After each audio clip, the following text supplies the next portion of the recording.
en los 10 primeros años en el que el gobierno del Consejo Militar Supremo suscribió un acuerdo de cooperación con España. No estaba politizada la educación. Al día de hoy, el sector de la educación es el más politizado, completamente politizado.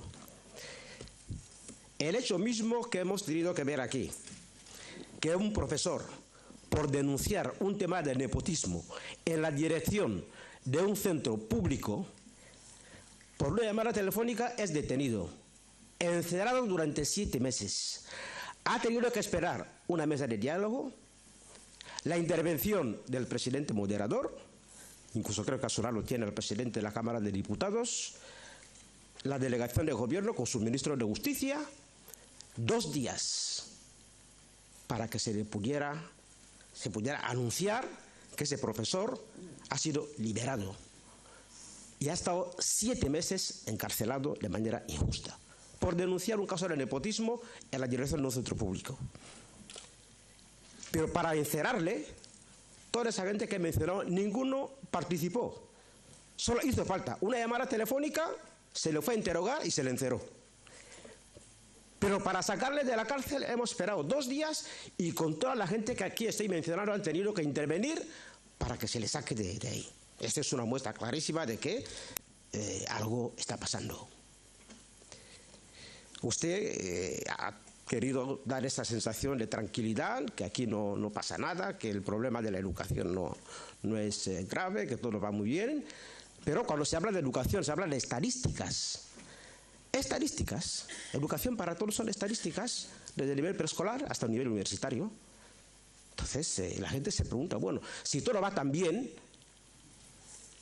aquí hemos escuchado, disculpen la referencia, el mismo rector de la UNGE afirmando de forma categórica lo que está pasando en cuanto a calidad de la educación y los resultados que se están dando en la, ¿cómo se llama?, en la selectividad.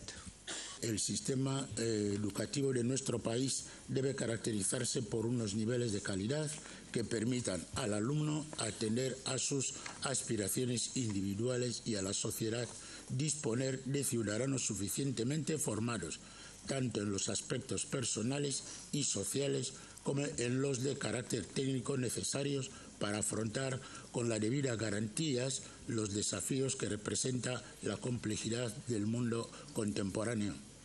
La determinación de los niveles de calidad del sistema educativo supone una cuestión que puede ser enfocada desde diversas perspectivas, ya que abarca no solamente un cúmulo de conocimientos del alumno, sino también la adquisición por parte del mismo de una serie de capacidades personales y relacionales que no siempre resultan fáciles de medición y comprobación.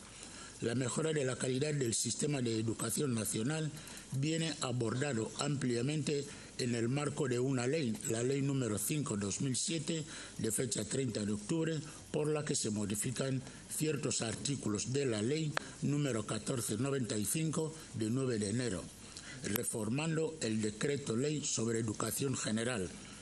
En uno de sus preámbulos dice: no obstante, el carácter dinámico del desarrollo sociocultural y económico del país y la necesidad de adaptar el sistema educativo nacional a los estándares de la comunidad internacional aconsejan en la actualidad introducir reformas legales que permitan que la estructura y los contenidos de la educación sean homologables a los parámetros internacionales y al mismo tiempo puedan satisfacer las demandas de recursos humanos cualificados que plantea el desarrollo global del país y los rápidos cambios tecnológicos y científicos que caracterizan a las sociedades modernas. A mí me ha parecido que ha hecho como una declaración de intenciones. Yo he echado en falta el que hablara de los problemas reales del sistema educativo de nuestro país. Creo que no es noticia, lo han dicho los que me han precedido, que aquí la educación está muy mal, fatal. Yo voy a señalar algunos pocos problemas del sistema, poquísimos, porque son innumerables. El problema de la masificación. Los niños de educación infantil, que deberían ser grupos de 15 a 20 niños por aula, llegan a ser hasta 40 y más de 40. Esto es insufrible para un profesor. La educación secundaria hasta 90 y más en las aulas. Lo han dicho los compañeros, faltan centros educativos. Fíjense ustedes, en la época dorada del petróleo de Guinea Ecuatorial se han construido hoteles de lujo, de titularidad estatal, grandes edificios de titularidad estatal. En una ciudad como Malabo no se ha construido un solo centro, uno. CPDS ha constatado en Bata, centros de educación secundaria obligatoria, ESBA, 134. Solo 4 son del gobierno, pero de herencia colonial. Desde esta rotonda que va Rebola, Malabo, Sipopo hasta Baney, 4 campamentos, 0 centros escolares.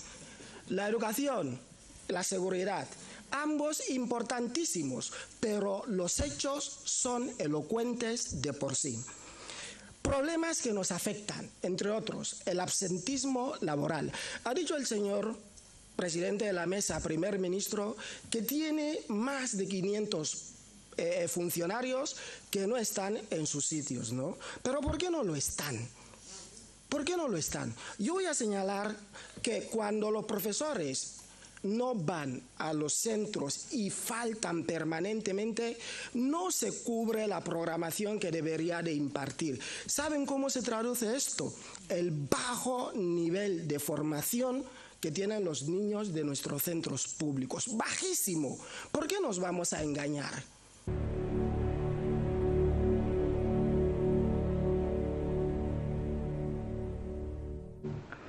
Uf, aquí hay mucha tela que cortar. Mucha. Así que te cedo la palabra. Sí, lo que dice la masificación. La verdad es que cuando uno habla de algo igual, te haces como un refresco, dices, a ver si es verdad. Y claro, yo no había caído, pero es verdad. Hablando de los centros de educación, que lo que hemos visto, aunque el único centro que conozco, por lo menos en Malabo nuevo, del Estado, es Pilar Buepolló. Yo no sé si además de Pilar Buepolló se construyó algo, pero claro, que es lo que estábamos hablando el otro día del desarrollo. Que el desarrollo ello implica, claro, se ha desarrollado, pero por aquí ha habido una parte que no se tuvo en cuenta. Y de ahí esa masificación, porque de haber construido igual pero para que yo creo que en este caso se dio cuenta que había muchos colegios y que la población nuestra no era tan grande, pero ahora mismo, según lo que acabamos de ver, sí. Mira, es que lo de los colegios es cierto. Mira, hubo estos extractos, estas intervenciones, vienen a responder a una ponencia que hubo sobre educación el día anterior, que no se pudo, no dio tiempo a responder, y se respondió al día siguiente. Es que se manejaron datos que yo siento mucho volver a disentir. El ponente hablaba de que es un invento aquello de que los países tengan... decía que no había ningún país en el mundo que tuviera más centros educativos públicos que privados. Bueno, pues es que eso no es cierto. No, eso no es cierto. Siempre hay más público porque que privado. Se calcula, por ejemplo, en España, más del 81% de los alumnos asisten a colegios públicos. Sí. Además, es lo ideal, porque claro, a partir de un momento en que el Estado establece que la educación primaria es gratuita y obligatoria, a partir de ese momento se convierte en el garante de que el derecho a la educación llegue a los ciudadanos, el garante del derecho a la educación de los ciudadanos. Y por lo tanto, tiene que tener mayores recursos educativos que los privados. Y no es verdad. Normalmente el Estado tiene que tener mayor número de centros educativos que en manos privadas. Y eso es muchas veces y no es la primera vez que lo decimos aquí en este programa, que creemos que muchas veces el error que se ha cometido en nuestro caso es por ahora, dejar esa responsabilidad de la educación de manos privadas a través de la concertación. Sí. Obviamente, a través de la concertación tú puedes controlar determinadas cosas como, bueno, los profesores que tú ayudas a pagar, pero no es lo mismo que controlar cuando el centro completamente está bajo tu gestión, obviamente, y eso es lo que tenía que haber ocurrido desde el principio. Y de ahí, pues viene, pues de estos barros nos vienen estos lodos, de estos lodos nos vienen estos barros, que nunca sé cómo es el dicho exactamente. Pero yo quiero insistir, lo normal, yo entiendo por lógica, que en un país donde se establece que la educación es gratuita y obligatoria, tiene que haber, el Estado tenga la mayor cantidad de recursos educativos, además no solamente en cantidad, sino también en calidad. Por mucho que nos empeñemos, muchas veces la educación en los centros públicos es mejor que en el privado, que en los colegios privados. Es mejor. En los colegios privados se pagan otras cosas, que no tienen nada que ver con la calidad. Se paga la exclusividad, se paga el poder decir que mis hijos o yo asisto a un colegio privado y tal. Pero la calidad de la educación tiene que ser y suele ser mucho mejor en los colegios públicos. Y eso es lo que a nosotros nos falta. Y aquí a veces pasa lo contrario. Por ejemplo, cuando estuvo hablando el rector de la universidad, los mayores aprobados venían de Adventista, digamos, en la selectividad, y claro, y Adventista es un colegio concertado, digamos, es una entidad concertada que no tiene nada que ver el Estado, porque claro, cuando se hablaba del número de aprobados en selectividad, comparándolo lo que era Pío con Norte, que era una cosa del Estado, pues los resultados eran menos. Entonces sí, pero ¿qué es bueno la mesa de diálogo? Porque cada uno en esa reflexión, porque cada uno tiene su ojo clínico y todos puestos a debatir sobre algo que nos concierne a todos como ciudadanos guineanos, pues está bien. Que si en ningún momento no se había puesto un punto sobre la I en este caso, pues se debería pensar en ello. Lo de hacer, yo que sé, más colegios públicos de tal manera, porque es el gran problema que tiene la mayoría de los padres. Cuando llega mayo, muchos tienen que hacer lo imposible para conseguir una plaza, otros si no conoces a nadie, porque a veces es, por más que pongan reglamentos y todo lo demás, siempre está el conocer a alguien. Sí, pero es que eso es una prerrogativa y un derecho que tienen los colegios privados. Entonces, quiero decir, admito a quien quiero. Sí. Claro. Y pongo el precio que quiero. Y pongo el precio que quiero y tengo que, al final, te las tienes que buscar y te las tienes que manejar como puedas para poder conseguir una plaza en mi zona, porque para eso soy un colegio privado, cosa que no ocurre en un centro público. Sí. Y otra cosa que hablaban del absentismo laboral, sobre todo en el caso de los profesores, de muchos funcionarios, es una cosa que más o menos yo creo que cualquier persona, como se suele decir, con dos dedos en la frente, pues lo puedes percibir, que hay absentismo, pero que también debería haber también ese gancho para el profesor para luego poder seguir ejerciendo. Claro, pedir una cosa, que es, por ejemplo, el gancho podría ser yo como ciudadano, que todos que tuviesen un alquiler o una casa que les diese que el momento que uno es profesor, pues tenga, pues, por ejemplo, la vivienda al 50% o al 25%. Yo creo que eso sería un gancho, porque para un profesor lo que no supone, si es que... Hablamos de los que no acuden a sus destinos. De los que no acuden a los destinos. Yo pienso en ellos, porque de los que no acuden a los destinos, suponte, aunque solamente el destino fuese aquí en Malabo, que yo el hogar familiar lo tuviese en Malabo y tenga que ir, por ejemplo, a Riaba, y resulta que el trayecto de Malabo a Riaba me supone un costo y tengo que ir a Riaba. Entonces yo voy a Riaba y resulta que no tengo una casa y tengo que pagar el alquiler, más todo lo que supone, siendo que el hogar familiar lo dejo en Malabo. Entonces se hace como una disyuntiva, una separación, y comparando a veces lo que uno cobra con respecto a los gastos que uno tiene que sufragar, a veces es difícil y de ahí que a veces suele ser un absentismo, porque la gente intenta pues buscar mejoría, y una de las mejorías puede ser el compaginar dos cosas a la vez. Y fíjate que esto del absentismo y este problema de los destinos va a ser precisamente, y ojalá sea así, uno de los problemas que van a solucionar los distritos urbanos, que hablamos siempre de que sirve muy bien para evitar ese éxodo masivo y que la gente no tenga que trasladarse a las ciudades siempre en busca de una mejor vida.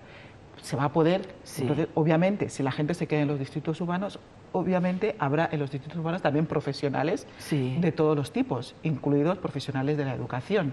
Y entonces ya podrán, digamos, quedarse, serán los maestros de su zona y de los lugares donde estén. Lo que pasa es que ahora mismo esto todavía no se da y tenemos todavía la necesidad de trasladar personas incluso de la región insular hacia la región continental para cubrir esto. Y nos encontramos con estos problemas. Primero, que muchas veces, y además ya nos lo aclararon aquí en una entrevista con directores de educación, que muchas veces no siempre se le consulta a alguien previamente para decir si te interesa si te viene bien familiar, económicamente, etcétera, etcétera, trasladar tu puesto de trabajo a otro lugar. Y luego, pues lo que tú estás diciendo, estos ganchos que supone, porque yo sé que sí que tienen una especie de bonificación por cambio de destino, por tener un destino lejano a su lugar de residencia, pero haría falta un poquito más. Sí, aunque suelen llamar incentivo, pero yo no sé si el incentivo significa como esa especie de gancho que es una vivienda. Suponte que una vivienda con todas las condiciones, sin que yo tenga que ir a buscar, pues a una persona le hace el ir a clase mejor, el que ya tiene más o menos cómo quedar. Pero nosotros sabemos lo que supone aquí el ir a un sitio, o vas a vivir a casa de un primo, o las condiciones que encuentras dices, vale, pero no te queda de otra. Entonces, aunque sí que es cierto que es verdad que estos problemas, digamos así, sí que parece que nos comentaron los directores que estaban en ellos, estaban construyendo estas viviendas en muchos de los distritos. Lo que pasa es que, claro, hasta que esto ocurra, ya hay unas generaciones de estudiantes que se han visto de alguna manera perjudicados por los profesores que nunca aparecieron y que tuvieron que buscarse la vida y aprender durante un año escolar como pudieron, ¿no? Y luego hay algo en la primera intervención, pues esto que se hablaba de aquel profesor que fue encarcelado durante 7 meses porque alguien simplemente lo apuntó con un dedo, por lo que hubiera hecho, no lo sé. Porque aquí la cuestión no es si hiciera algo o no, si estaba encarcelado por un motivo justificado o no. La cuestión es las formas, el procedimiento, sin mediar juicio, sin mediar orden judicial, etcétera, etcétera, todo el procedimiento.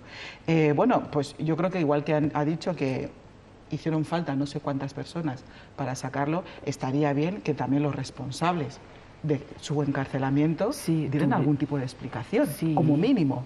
Quiero decir, ¿sabes? Algo así no puede ocurrir sin que los responsables, por lo menos públicamente, den algún tipo de explicación, porque hasta ahora yo no Además de explicación también que investigasen el caso, porque claro, si se ha hablado, supongamos ahora como han hablado en esta mesa y ya en 2 días o en 3 días se le puso en libertad, además de que se dieran explicaciones, estaría bien que investiguen el por qué se le encarceló y además de todo porque claro, como decía uno de los ponentes, que eso es puro... que a él se lo... Vamos a ver, decía que a él se le encarceló por denunciar nepotismo en un centro escolar. Ya, y yo digo, y por esas medidas, porque claro, si el procedimiento no se ha realizado bien, porque eso damos pie a que otra persona, por X motivo, por que en ese momento pues hay algún guardia de esos que le caía mal, dice, pues yo aprovecho el momento y es el momento adecuado en encarcelarle. Entonces deberían evitar situaciones parecidas, porque si se investigase el por qué y más o menos quiénes fueron los originarios para que él estuviese encarcelado por X motivo y sin mediar un juicio, pues estaría bien a estas determinadas personas que tuvieron lugar o sabían de esto, pues tomarles medidas. ¿Por qué? Porque si no, evitamos a que se repitan situaciones parecidas. Y lo que también es lo mismo, porque ahora, porque se ha hecho la mesa de diálogo, se ha denunciado y ha podido salir. Pero si no hubiese la mesa de diálogo, ¿qué sería con ese profesor? Pues imagínate, llevaba 7 meses. Sí, 7 meses. Que 7 meses de privación de libertad no es ninguna tontería. Ya. Solo faltaban 5 meses para un año y estaría ahí y sin más, y sin decir nada, sin juicio, sin nada. Entonces eso, porque además de que vengan a dar explicaciones, también las autoridades... Bueno, y vamos a ver una cosa, y tenemos que aclarar que, claro, nosotros estamos hablando de que sin juicio y sin nada, estamos hablando de que a lo mejor los procedimientos no fueron los adecuados, porque de igual manera, con la misma rapidez, en cuanto se ha interpelado al respecto, alguien se han movido los hilos para sacarlo. Imagino que si se le ha podido sacar tan rápidamente es porque entendemos que se ha comprendido que no tenía por qué estar ahí. Y nosotros por eso lo comentamos, porque no... yo no sé exactamente, no conozco ni al profesor, no sé ni qué es lo que hizo, ni yo. Sé, pero como salió en la mesa de diálogo, entonces, porque decían, fulanito dicen que no durmió en su casa, que después de la amnistía que se dio, sigue allí. Y yo digo...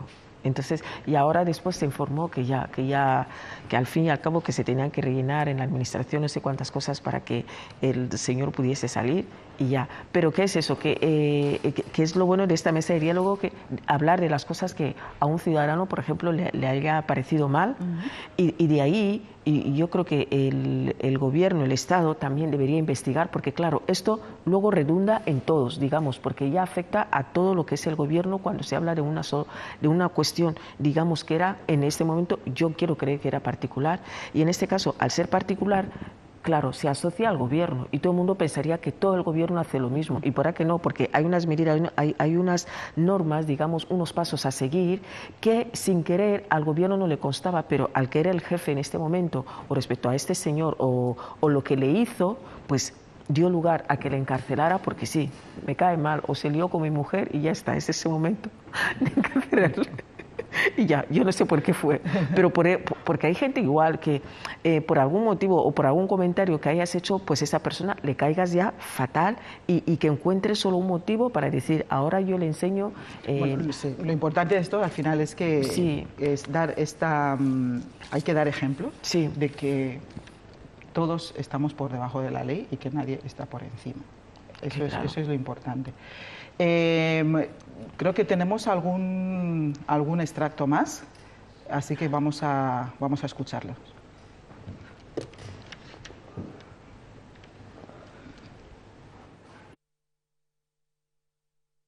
Mi intervención es una propuesta, y la propuesta es un plan nacional de lucha contra la pobreza. La pobreza es una pandemia, la pobreza es una amenaza y como tal hay que tomar medidas para erradicarla.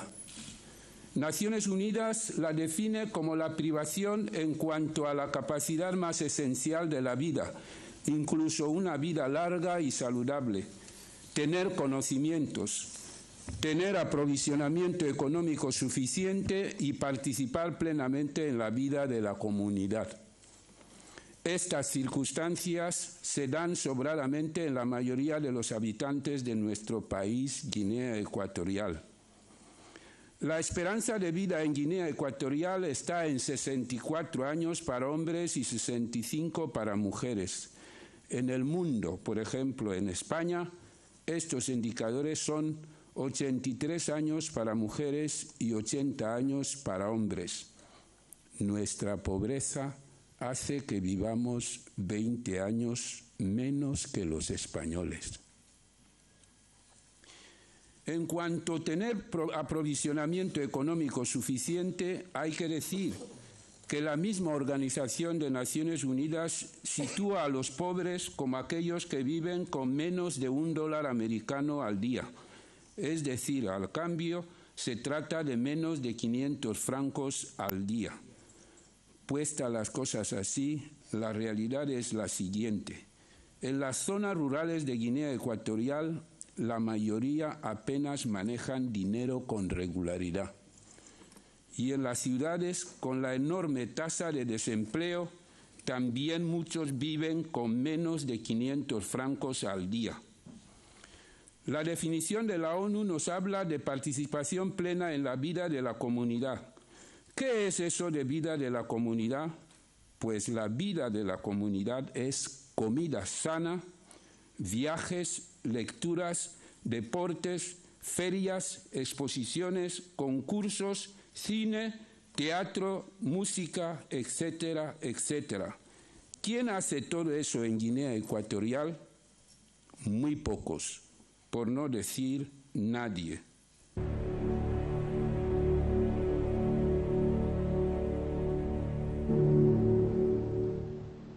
Pues sí, lo de la participación plena en la vida de la comunidad es interesante.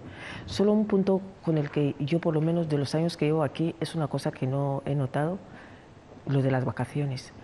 A mucha gente cuando se les habla de las vacaciones es como un tema que a mí no me corresponde, y sobre todo la gente que trabaja en la administración y todo lo demás se debería imponer, porque es una de las medidas que ayuda a rendir mejor. Y yo por lo menos lo he visto de muchos, te voy a decir de mis compañeros, siento mucho que aún no se vea aludido, pero que nunca le he visto ir de vacaciones. Y entonces es lo mismo, es la misma corriente. Claro, cree que las vacaciones es algo que se añade. Es una pérdida de tiempo. Es una pérdida de tiempo y una pérdida de oportunidades de muchas cosas, pero yo creo que es algo súper importante, que cuando otra gente lo habla de coger vacaciones, lo ve como que es que quieres vivir el más allá. Y eso, con respecto a eso, la de esperanza de vida, ello acorta más nuestra esperanza de vida.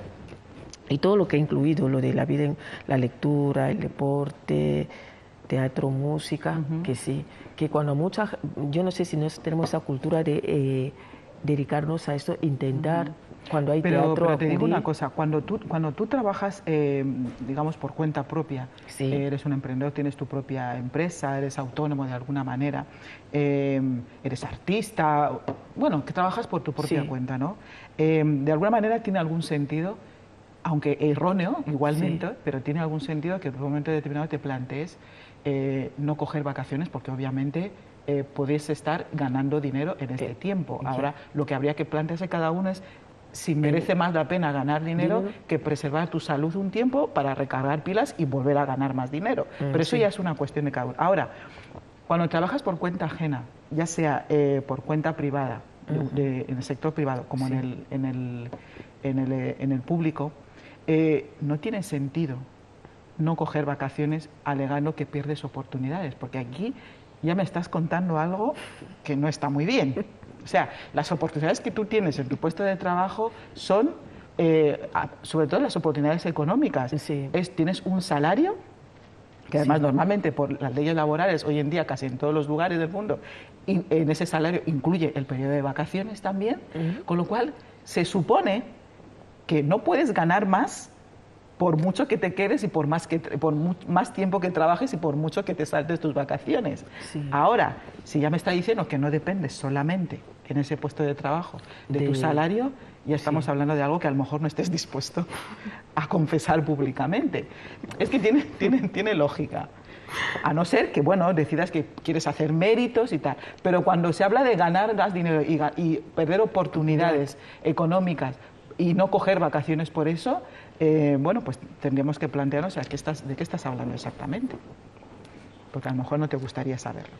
En cuanto en el Plan Nacional de Lucha contra la Pobreza, pues mira, solamente con la pobreza, aparte de la esperanza de vida que ha mencionado el interviniente y bueno, la escasa participación en la comunidad, participación pública que provoca la pobreza, yo he apuntado aquí otras razones, otras consecuencias de la pobreza, como, y además son consecuencias tangibles en nuestro entorno, como son los embarazos precoces. Están relacionados con la pobreza, nos guste o no nos guste. La corrupción está relacionada con la pobreza, a veces la delincuencia, la salud física o la precariedad de la salud física y la precariedad de la salud mental también muchas veces están relacionados con la pobreza, aunque paradójicamente precisamente la salud mental es algo que cuando estás en una situación de pobreza no prestas importancia, pero no significa que no esté ahí la enfermedad mental, ¿no? Digámoslo así. Y todas estas, a su vez, como decimos siempre, están interrelacionados entre ellos. Y yo creo que la interrelación era con el conocimiento, porque cuando conocemos y sabemos de muchas cosas, pues se tiene en cuenta, porque la familia que más o menos tienen conocimiento de algo evitarán o motivarán a que no haya embarazos precoces en una familia, y de ahí también que si surge algún problema de salud mental, más o menos sabrán lo que es esta enfermedad, es una enfermedad de salud, es una enfermedad mental o algo por el estilo. Entonces, claro, en esta cultura de conocimiento, y el conocimiento más o menos implica muchas cosas. Entonces, yo creo que todo ello abarca, y como has dicho, Pamela, todo está interrelacionado, porque cuando se conoce una cosa, se mira por la otra, se sabe de la otra, al final es un todo. Y cuando más o menos se conoce poco a poco, pues se va sabiendo lo que puede ser importante para el ser humano, lo que puede ser importante para mejora de la salud. Entonces yo creo que todo eso está interconectado y relacionado. Y lo del aprovisionamiento, que decía que en los pueblos se maneja menos de 500 francos, que no utilizan el dinero. Pero para que ellos tengan otras medidas, digamos, el trueque que hagan entre ellos, lo de no llegar a utilizar ese dinero físico. Sí, está muy bien. Lo que pasa es que en una comunidad utilizar el trueque en el siglo XXI, cuando el resto del país ya utiliza el dinero. Otra cosa es que nos hubiéramos puesto todos de acuerdo en que vamos a utilizar el trueque, pero cuando todo alrededor tuyo ya utiliza ya el papel moneda, sí, pues al final ese trueque o las medidas que sean, al final lo que reflejan es que algo no está funcionando en tu entorno, ¿no? En tu entorno más cercano y más pequeño. Estaba intentando averiguar de los compañeros si tenemos más extractos o pasamos al siguiente bloque del programa. No sé si alguien me lo puede confirmar. No tenemos más extractos. Con lo cual, bueno, este ha sido nuestro análisis de hoy de la mesa de diálogo. Vamos a esperar que lo que ocurre con la clausura y nos quedamos con esto de que, en definitiva, sí que se han podido percibir en las intervenciones, tanto las del Gobierno como las de la oposición, que se han abordado, bueno, muchas veces las del Gobierno provocadas por las interpelaciones de la oposición, pero sí que es verdad que se ha podido tocar ampliamente, yo creo, muchas de las inquietudes que pueda presentar la gente en la calle, ¿no? Y bueno, lo importante es ver cuáles son las soluciones, los acuerdos a los que se llegue en esta mesa de diálogo y cómo se van a manejar determinados asuntos a partir de este momento. Nos vamos a esta sección, a nuestra sección de la página web, que son estos, concretamente 3 titulares que hemos seleccionado para ustedes, para, digamos, abrir boca sobre lo que pueden encontrar en guineaecuatorialpress.com. La felicitación presidencial al rey de Marruecos. El jefe de Estado, su excelencia Bianqueman Bazogo, firma una felicitación dirigida al rey de Marruecos, su majestad Mohamed VI, con motivo de la celebración el próximo 23 de julio de la accesión a la corona marroquí. Y en la página web, en esta noticia, se adjunta el contenido íntegro de dicho mensaje de felicitación. El siguiente titular: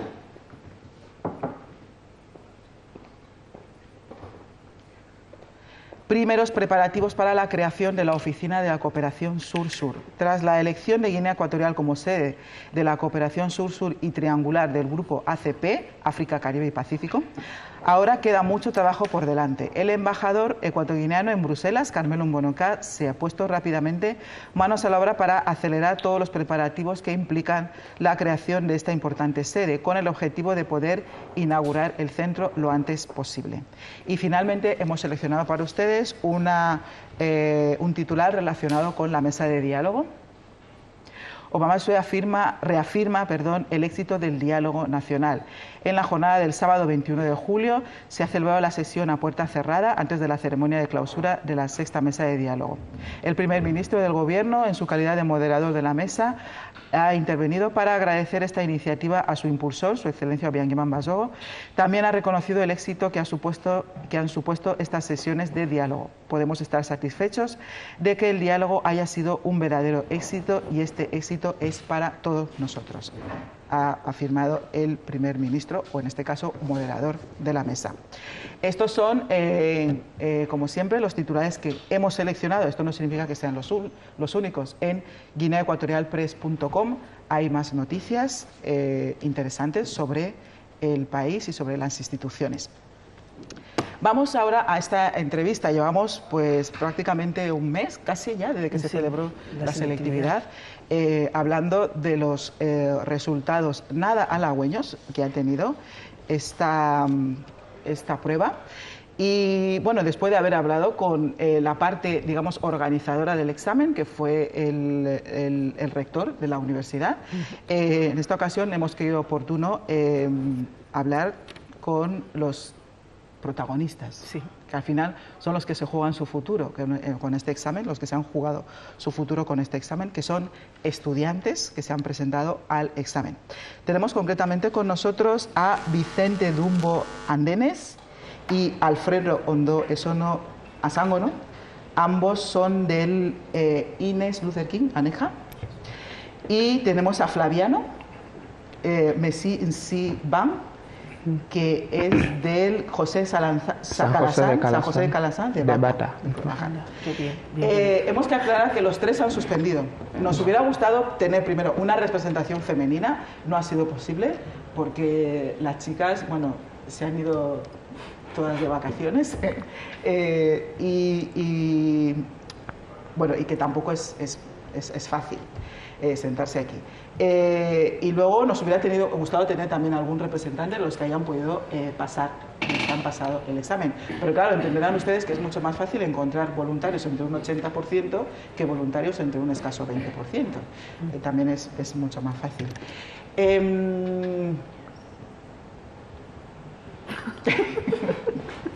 Es que eres blanco.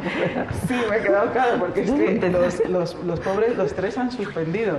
El suspenso, ¿cómo se llama el suspenso en este caso? ¿Cuál es la nota de cada uno? Sí, Uno me dijo que tenía un 4. yo. Un 4. En mi caso tengo 4,62. 4,62. Sí. De la nota de selectividad sin hallar la media. O sea, toda la media. Toda. Sí. Ajá. ¿Y tú? Estoy en la misma situación. Y 4,58. 4,58. ¿Y habéis ido a reclamar? ¿Habéis hecho las reclamaciones? O... Sí, ya que la UNGE puso un anuncio ahí, Sí.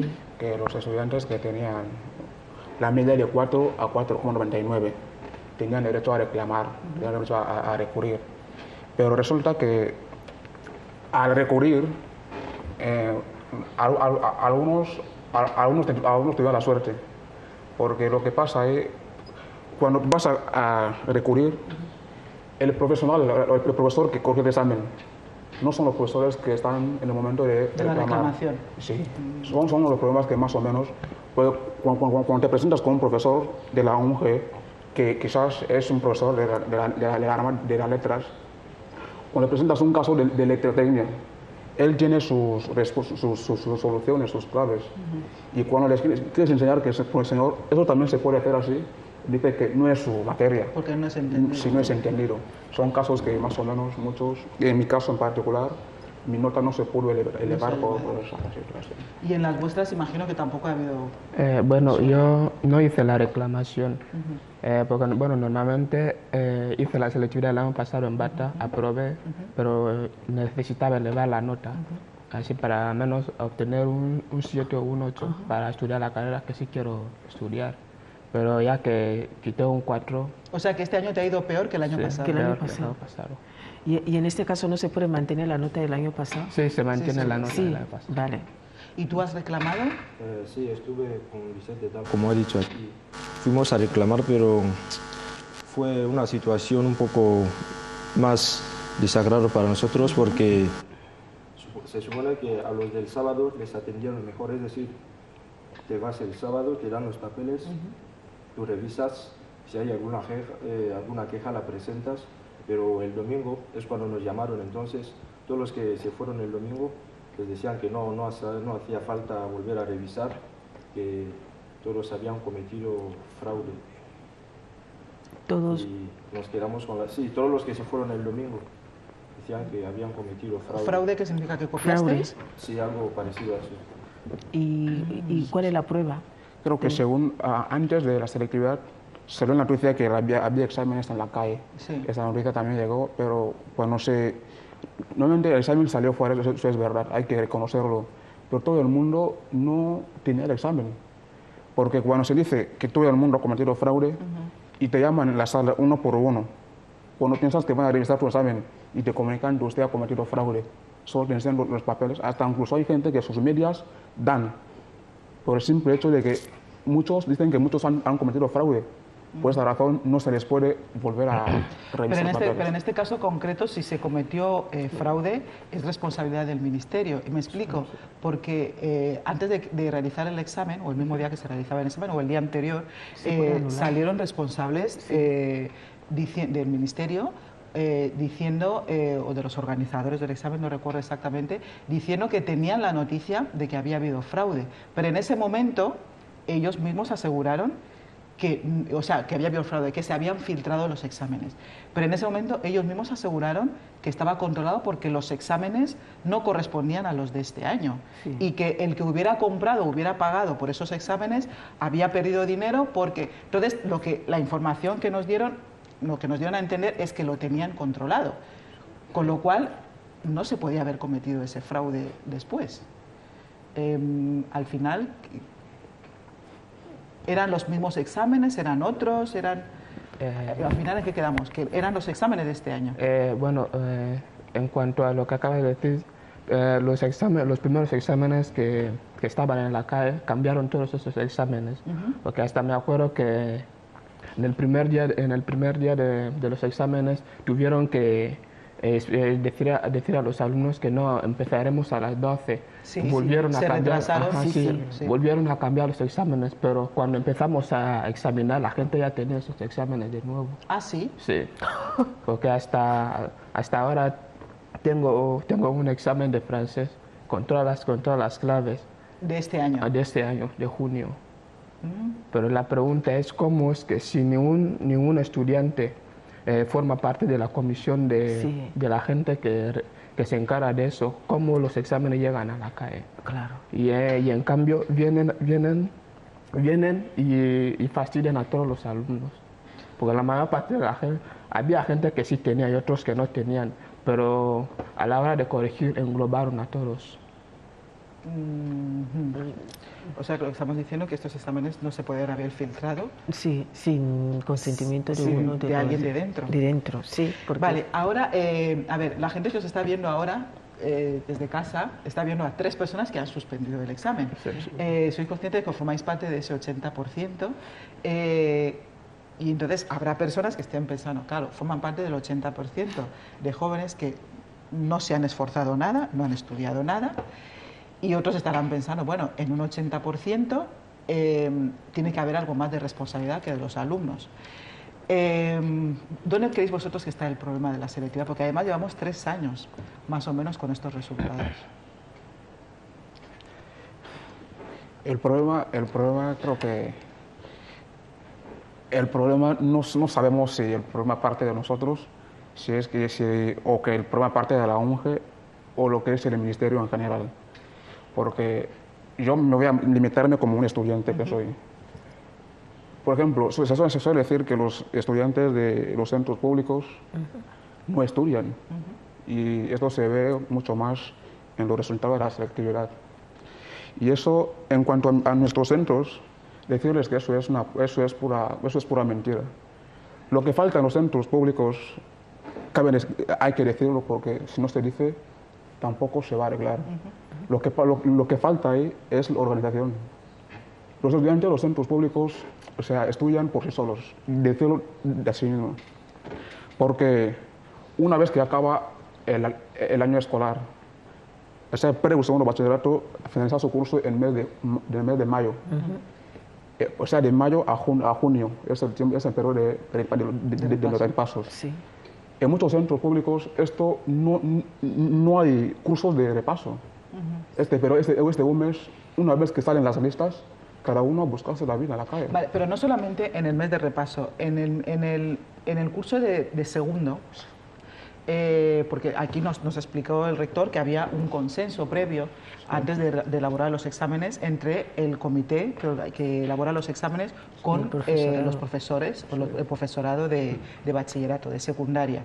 Entonces, habiendo ese consenso, imagino que durante todo el curso de segundo vosotros estáis ya preparándoos para hacer el examen. Es decir, vosotros practicáis con exámenes anteriores, exámenes previos, modelos de selectividad durante el último curso de bachillerato.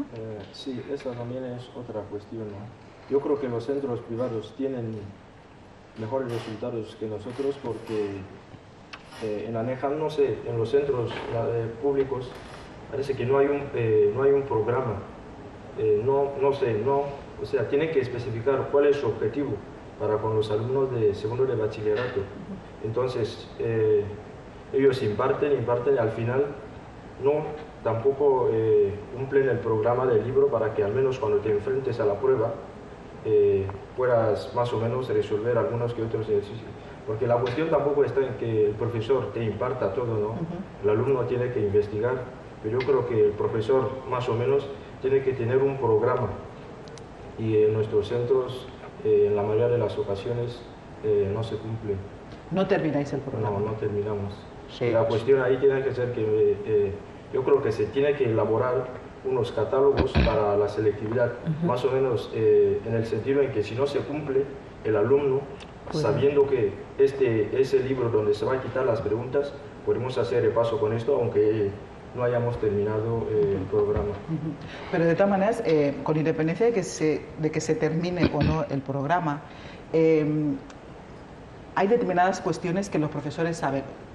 Mi experiencia, cuando yo hice la selectividad, había determinados temas en cualquier libro que el profesor sabía que obviamente tenía que impartirlo porque formaba parte de nuestro conocimiento general, y otros que sabía que tenía que insistir más porque podrían ser objeto del examen de selectividad. No es que los demás fueran menos importantes, pero como es un año bastante decisivo para cualquier alumno, pues los profesores saben, porque han consensuado con el comité de las preguntas del examen, cuáles son esos temas importantes que son vitales y que pueden aparecer en la selectividad.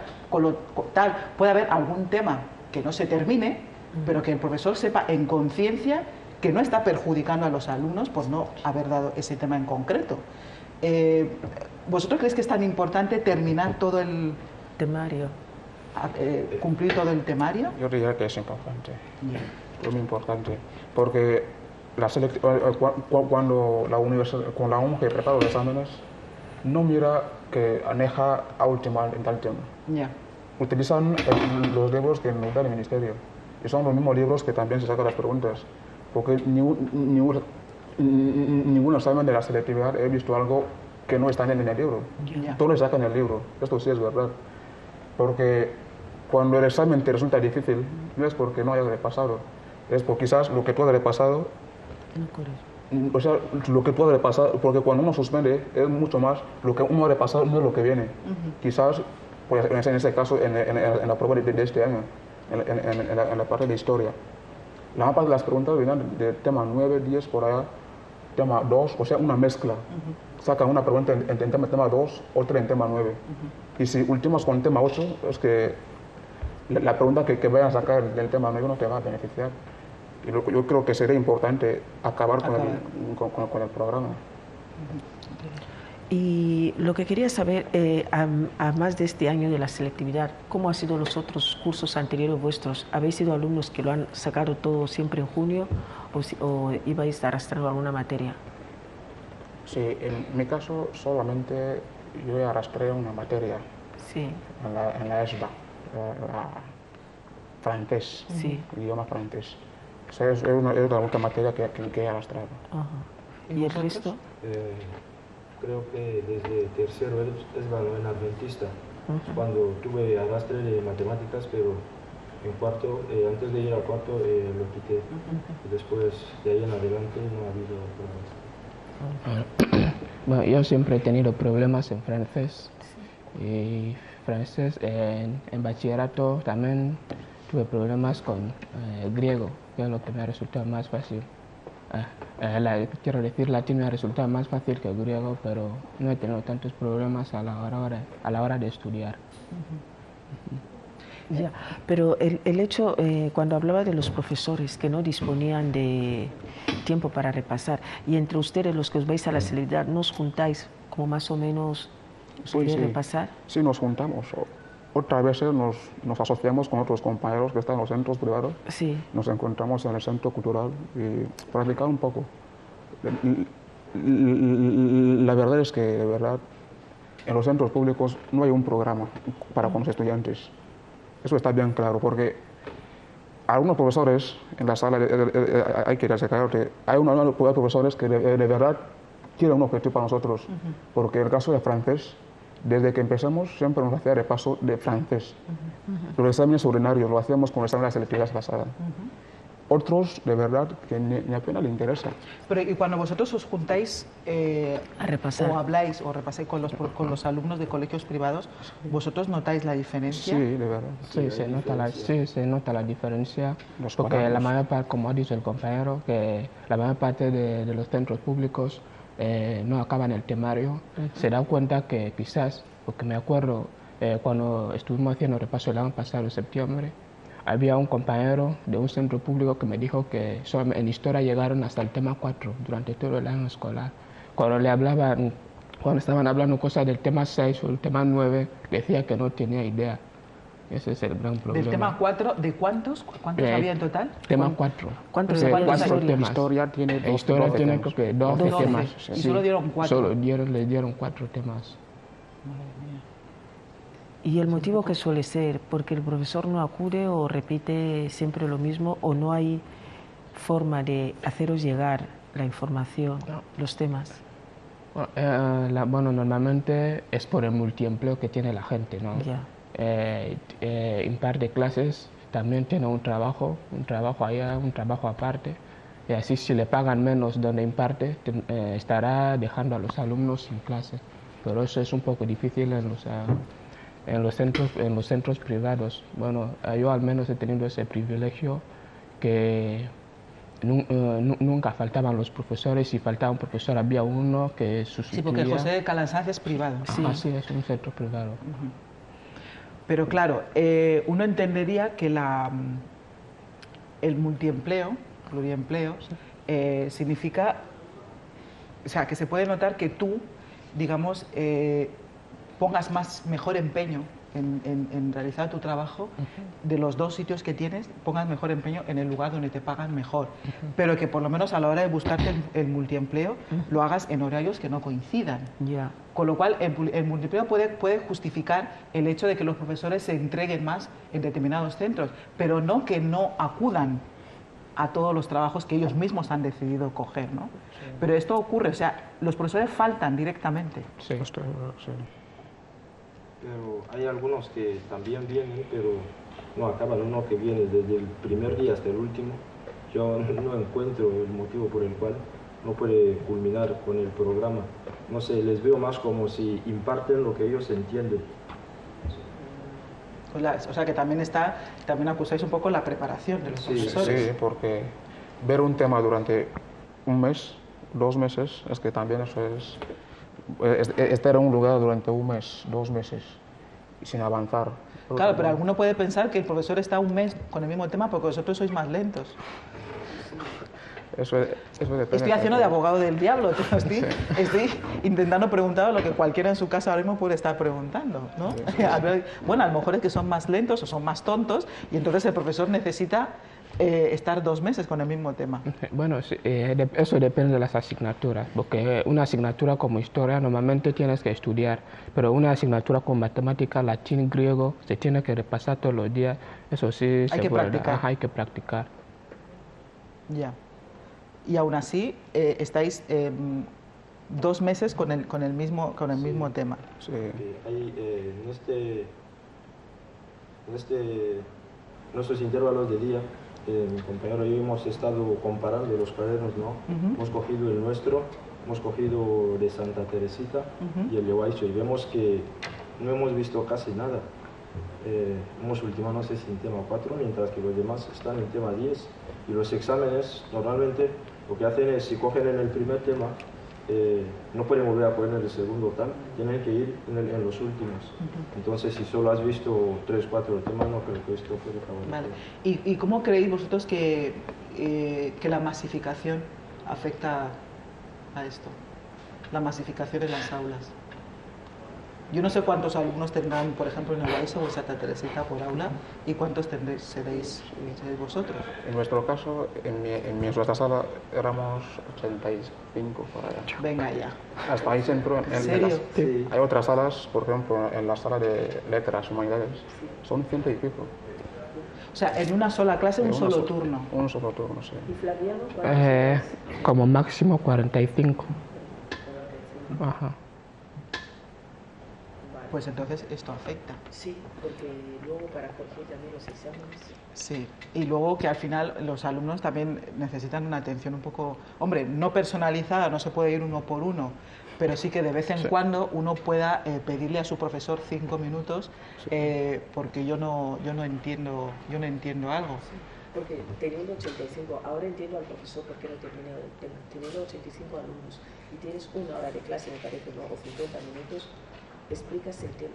Y si luego hay preguntas de 3 o 4 o muchos de la sala, también acaban con tus minutos, haciendo esa proporción. Tengo 85 alumnos, imparto un tema. Si la mitad me pregunta en clase,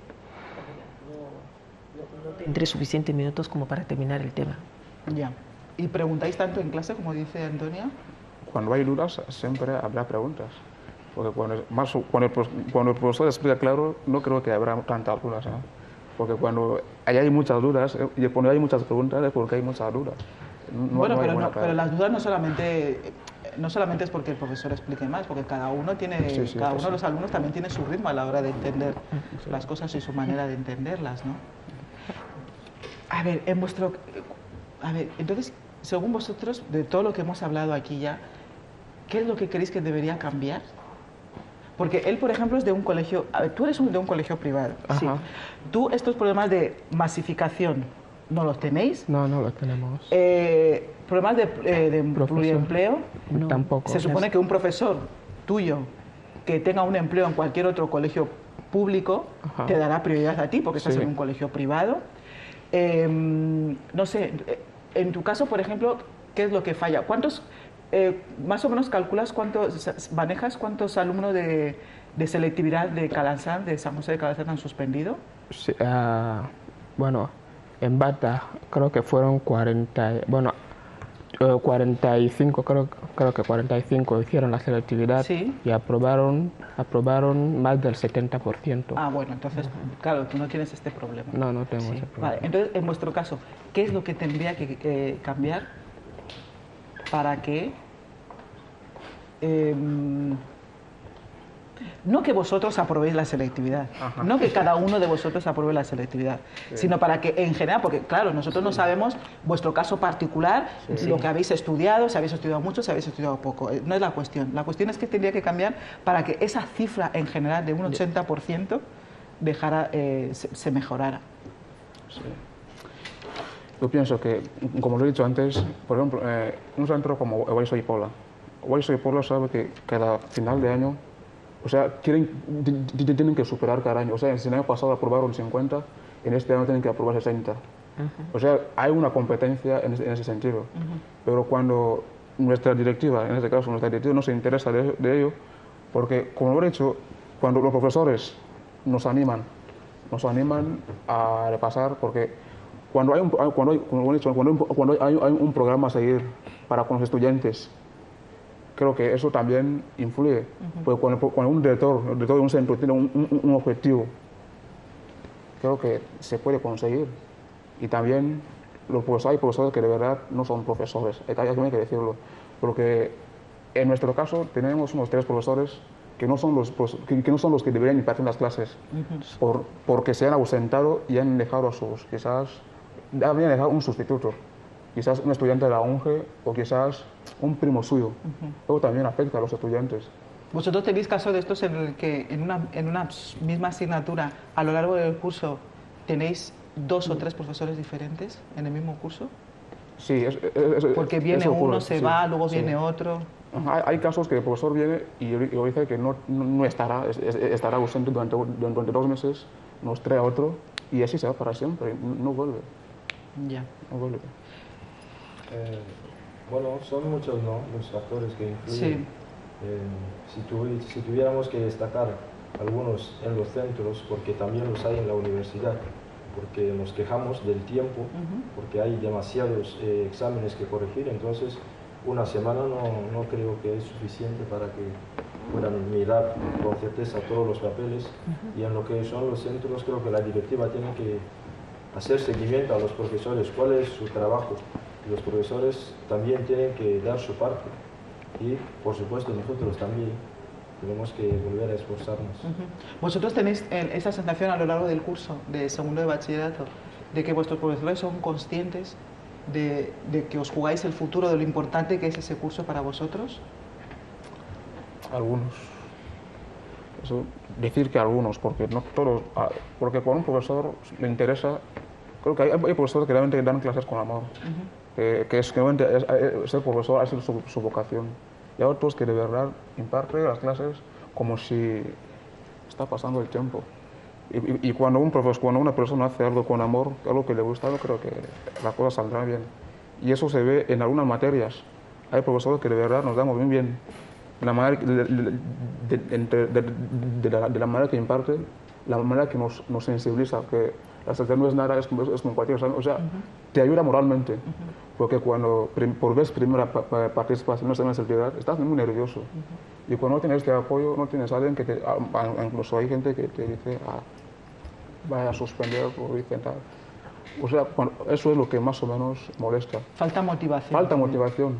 Y también sobre lo que ha dicho el compañero, que el tiempo es muy escaso. Corregir más de 2000 papeles en una semana creo que eso es suficiente. Porque si vas a la UNGE ahora, ahí hay muchos casos. Los que tienen no presentaron, siendo que examinaron. Los que sus nombres no aparecen, siendo que examinaron. Son casos que hay ahí. ¿Por qué? Porque por escaso tiempo. Es el tiempo para corregir. Sí, tiempo para corregir es muy chico. Hay otra, hemos hablado por ahora bastante de lo que es el bachillerato, digamos, el sistema educativo del que vosotros provenís hacia esa selectividad. Vamos a la otra parte. Hay alguien que pues esto es como se comenta en la calle, alguien me decía, bueno, habrá que saber si el examen de selectividad es ridículamente difícil. Claro, lo que pasa es que preguntarle a los alumnos si el examen es difícil es un poco arriesgado. Yo creo que Flaviano, como ha hecho ya dos el año pasado y podría tener... Bueno, normalmente no son tan difíciles los exámenes. Eso sí, porque... o sea, que es algo que se puede hacer. Es algo que se puede hacer, conseguir. Ya que la primera vez siempre es un poco complicado casi para todos. Pero el problema no está tanto en los alumnos, tal como ha dicho el compañero, que en cuanto a la corrección. Porque hay momentos que cuando usted mismo está examinando, sabes buenamente que aprobará ese examen. Pero resulta que cuando se publican las notas, encuentras una nota que no te es favorable, que no estás de acuerdo con la nota, porque en mi caso, en ese año, en la fase específica, me pusieron 1,5. O sea, que entre los dos exámenes latín y griego estoy seguro que me corrigieron solamente un examen. Con el problema de que decían que la gente tenía exámenes en la cara. O sea, que tuviste un 1,5 como nota. Sí. Pero eso es por haber escrito bien tu nombre, nada más. Un 1,5. Y ese es el problema, porque al menos decía que como griego me fue regular, pero latín decía que de 8 subiendo. Sí. Pero estoy seguro que no me corrigieron el examen de latín. O vieron que hay buena nota, dijeron, habrá copiado de otra persona. Sí, eso quizás es lo que pensaban. Porque en la fase general tengo un 6,5 y en la fase específica tengo 1,5. Es que no se entiende. Y todo este problema que hay con el fraude, Antonio lo ha dicho así como un poco por encima y ha pasado como un poco desapercibido. ¿Hay alguien que se ha encargado de demostrar, de alguna oficialmente, tanto de la UNGE como desde el Ministerio de Educación, cómo se ha producido ese fraude, que ese fraude se ha producido? Porque, claro, a lo mejor se pueden ver afectados alumnos que, aunque tú sospeches que han cometido fraude, si no se lo demuestras... No se demostró legalmente. Solamente, en cuanto a cuando estaban corrigiendo, si veían que tenías un examen bien hecho, decían, no, ese seguro que ha copiado. Porque me acuerdo cuando estuvimos, antes de hacer la fase específica, había muchos con móviles pasando exámenes y quizás ahí se dieron cuenta, porque me acuerdo que volvieron el examen de francés, volvieron a cambiar una opción, antes de ya que fue el último examen que hicimos, volvieron a cambiar una opción, con la opción A, sí, cambiaron la opción A, y cuando veían que tú tenías todo bien, decían seguramente que ese tenía los exámenes. Ay. Y por una parte se puede demostrar, porque había exámenes, bueno, como examen de frases, que en la última pregunta te pedían escribir una redacción, pero ya que ellos mismos te ponían cuántas palabras tienes que poner. Si, bueno, muchos de los que tenían esos exámenes solamente copiaron eso, ahí sí se puede demostrar que había fraude. Pero un examen que no se puede demostrar, solamente suponen que quizás has tenido el examen, ahí te ponían fraude y no te decían nada. Ya, pero y en cualquier caso, teniendo conocimiento de que podía haber un posible fraude, a lo mejor una buena opción hubiera sido suspender ese día el examen. El examen y hacerlo en otro día. Hacer limpieza, no sé, hacer un examen totalmente nuevo, no con las prisas con las que se hizo, y hacerlo al día siguiente o posponer la selectividad una semana, no lo sé. Porque además ahora ya no contamos con esto de que tenemos que esperar a que vengan profesores de fuera para ahora corregir. Los profesores son todos de aquí, con lo cual no habría habido, en lugar de acusar masivamente a unos cuantos alumnos de fraude sin poder demostrarlo, hubiera sido mejor poner los remedios desde la propia organización. Sí, tengo una duda respecto a los de ANEJA. ¿Todos los profesores que tenéis son todos guineanos o hay uno que viene? Sí, en nuestro caso, en total vemos 12 materias. Sí. Hemos tenido 2 profesores cubanos y los 10 son guineanos. Y los 10 son guineanos. Sí. Y así durante la ESBA también fue así. Sí, en algunos casos hay más cubanos en algunas salas. Sí. A veces hay 4 cubanos o 2 guineanos. O sea, depende de cada aula. De cada aula. Sí. Pero llegados a este segundo curso de bachiller, ¿hay más guineanos impartiendo clases? Sí. Hay más guineanos en el bachillerato. ¿En el bachillerato? Sí.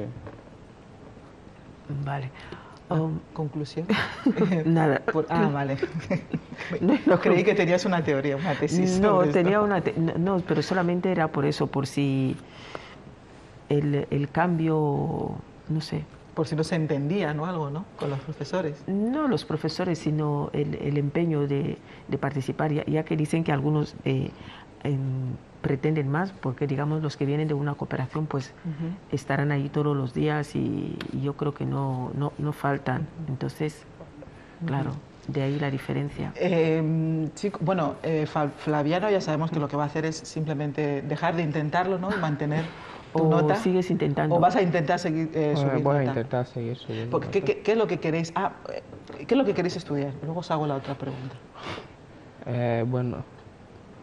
Yo quiero estudiar ciencias políticas o relaciones laborales y recursos humanos, pero debido a la nota estoy estudiando sociología.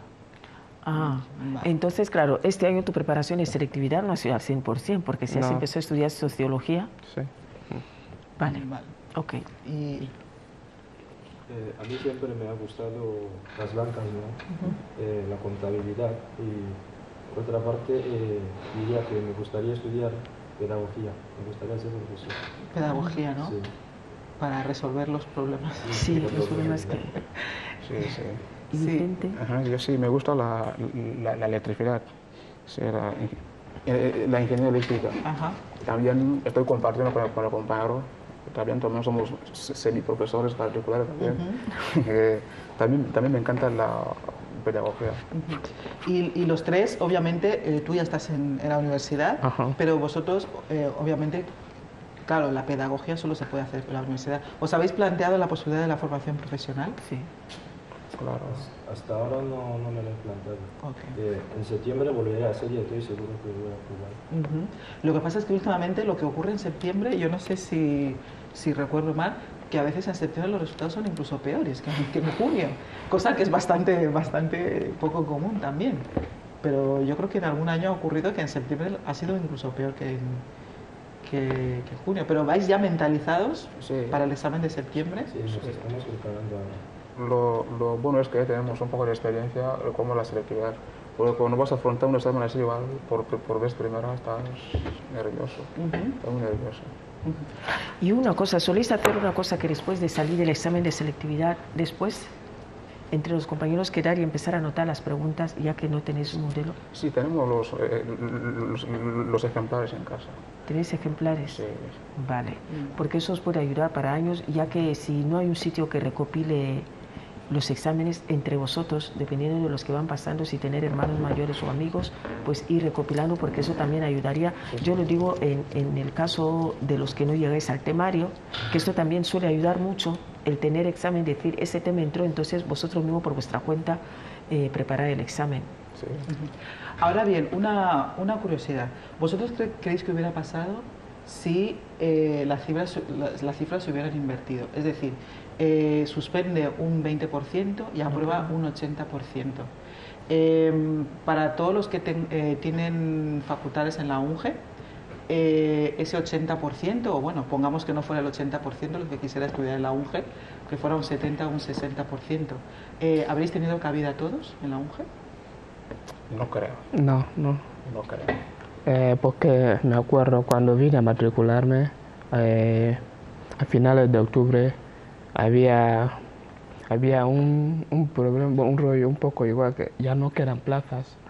La UNGE también tiene ese problema, aunque muchos dicen que no es cierto, pero es cierto. Hay unas plazas mínimas en la UNGE atendiendo a los centros educativos que hay en Guinea. Porque como en nuestra sala se puede ver que hay como 40 o 45 para los estudiantes, porque me acuerdo que en los primeros días de clases había gente que tomaban las clases estando de pie o estando en la mesa del profesor, en sociología. Y ese problema también se puede destacar en la UNGE, que hay problemas de plazas. ¿Y en sociología solo había una sala o tenéis 2 o 3? Bueno, ya que sociología y ciencias políticas tienen el primer año juntos. Sí, juntos. Hay tres salas. Las 2 primeras salas son para los del primer año.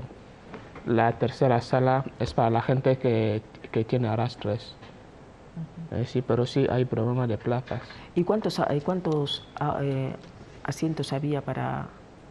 Creo como quizás 50. 50. Ajá. Vale.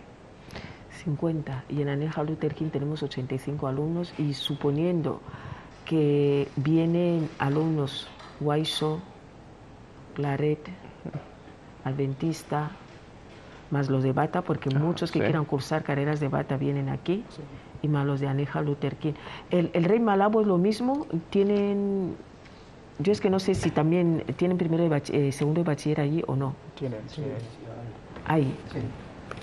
Sí, las cifras de Rey Malabo también han sido bastante... Sí, entonces más Rey Malabo, entonces 7, 8, con 50 plazas. Flaviano, decías que querías estudiar... Ciencias políticas. Ciencias políticas.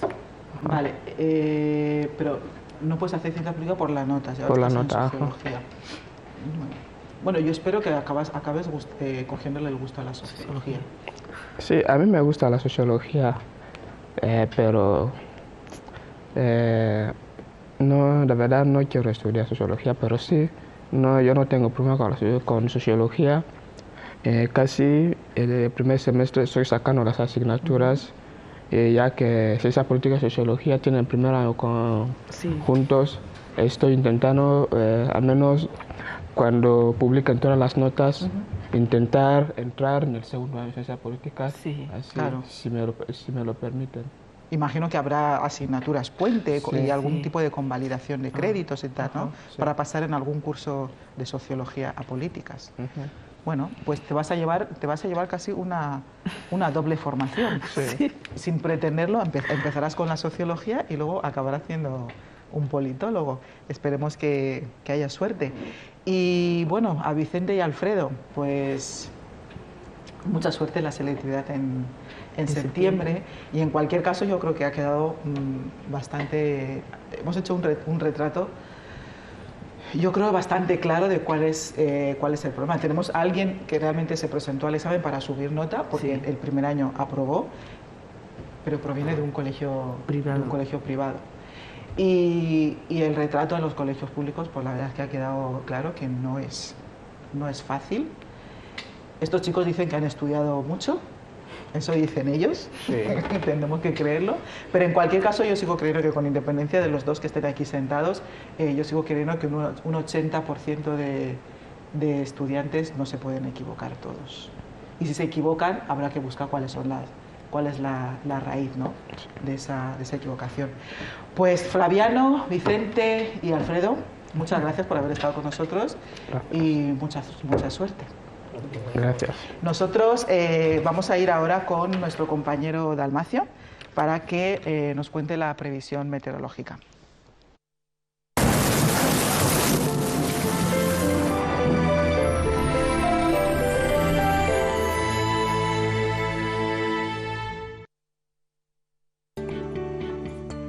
Buenos días.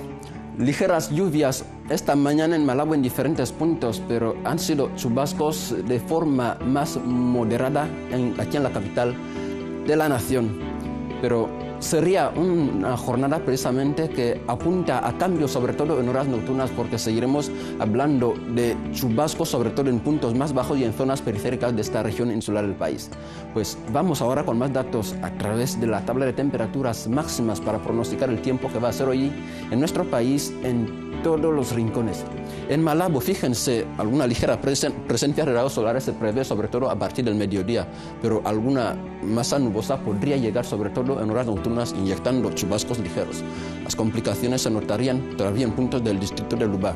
Cielos prácticamente con ligeras lluvias que siguen llegando de forma ocasional en diferentes puntos, pero en puntos de la parte continental del país se mantiene ya este foco de tormentas dispersas. Fíjense en el distrito de Bibayín, también en la zona montañosa de Vinayam, mientras en el resto de las cabeceras provinciales podríamos destacar nubosidad de muy poca consideración, aunque estos cielos prácticamente cubiertos en el distrito de Bibayín podrían inyectar algunas ligeras lluvias en el distrito de Mongomo, así como la zona administrativa de Jiblao.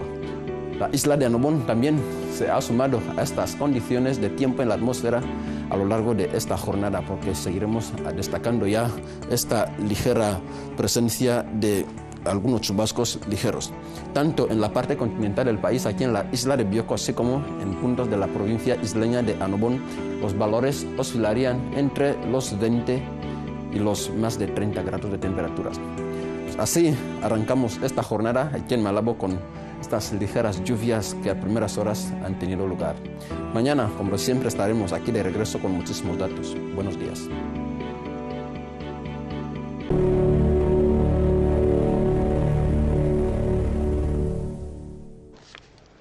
Muchas gracias, Dalmacio. Un buen lunes y nos vemos mañana. Antonia, ¿qué te ha parecido la entrevista? Interesante. Interesante, ¿no? Sí. Nos hemos aclarado más o menos de... Sí, de todo lo que hay. ¿Dónde están las debilidades? Sí. Al final viene a coincidir un poco con lo que está al pie de la calle, y lo que todo el mundo sospecha que pueden ser los problemas. La masificación, la preparación de los profesores, la implicación de los profesores, el compromiso de los profesores. No todos, pero sí que es verdad que muchos, y para lo que se necesita en un sistema educativo, tienen que estar más implicados. No es lo mismo que los alumnos tengan la percepción de que unos cuantos profesores no hacen bien su trabajo, como que tengan la percepción contraria de que los que hacen su trabajo son los menos, ¿vale? Y que son los que les quedan en el recuerdo, en el buen recuerdo, y que la mayoría de ellos dejan que desear, ¿no?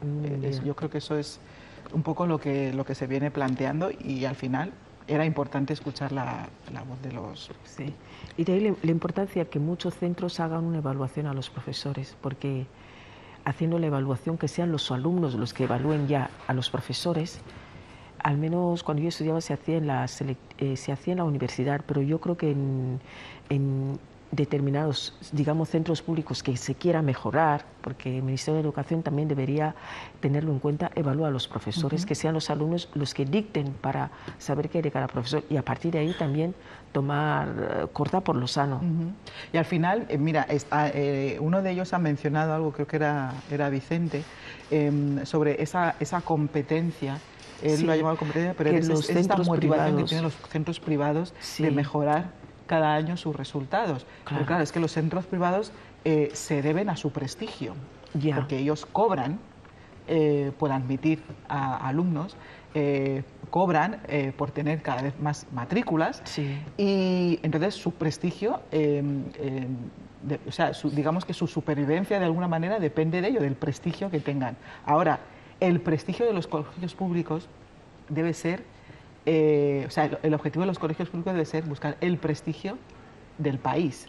No porque vayamos a tener más matrículas, no porque vayamos a cobrar más, no porque vayamos a tener más alumnos, sino, como he dicho antes, porque somos los garantes del derecho a la educación de los ciudadanos. Y con lo cual el prestigio, o sea, ser buenos, significa que el país es bueno, que el país tiene una buena educación. Que a lo mejor a alguno le puede parecer que no, la motivación no es la misma, ¿no? El prestigio, digámoslo, casi personal que tienen los colegios privados con el prestigio público que deben tener los colegios del Estado, pero yo creo que es igualmente de importante. Y es importante, y es esa motivación que ellos transmiten luego a los alumnos, porque uno lo ha dicho, que hay profesores que desde un principio ya os animan a que hay que seguir adelante y otros que no. Entonces, y ello implica mucho, porque de nada sirve si el esfuerzo no lo empezamos desde el minuto cero, cuando empezamos el primer día de clase, y lo queremos hacer al final, que es ya también diferente. Entonces, la motivación, si empezara desde este minuto cero, lo del repaso, lo de decir la selectividad es así, vamos a hacer esto que podéis, entonces los alumnos también... Y fíjate que aquí hay una cosa que ocurre en la selectividad nuestra, y es que como a priori no se hace media con la media del curso, sino que conocemos la nota de selectividad como tal. Se podría decir que es como una nota incluso más genuina. Y que realmente esas diferencias que existen, esas diferencias estructurales y organizativas que han dicho ellos que existen entre los colegios privados y los colegios públicos son reales, y ahí se demuestran. ¿Por qué? Porque en muchos otros lugares, en muchos otros países, los colegios privados a veces suelen ser acusados de inflar de alguna manera, por su prestigio, inflar la nota de sus alumnos para que luego, obviamente, con la media de la selectividad, siempre les puede dar mejor resultado. Pero en nuestro caso, como esa nota en principio no influye en la selectividad, sino que realmente la nota que sale son los resultados del examen solamente de selectividad. Con lo cual ahí estás viendo que aún así los colegios privados sacan mejores resultados. Y eso significa que realmente las diferencias de la enseñanza existen entre los colegios privados y los colegios públicos en nuestro país. Existen. Y bueno, han dicho más o menos ellos cuáles son las diferencias. Si alguien considera oportuno que hay que hacer algo, en creer a los chavales o no, que hay que hacer algo al respecto, pues habrá que empezar a hacerlo. Nosotros y que nadie les tome reprimendas por lo que hayan dicho los alumnos. No, pero si no han dicho nada. Ellos han contado cuál es de su los parecer. Profesores. Solo faltaría que tener una opinión fuera algo reprochable. Nosotros nos vamos a nuestro tema de la semana. La Gaceta de Guinea Ecuatorial patrocina este espacio.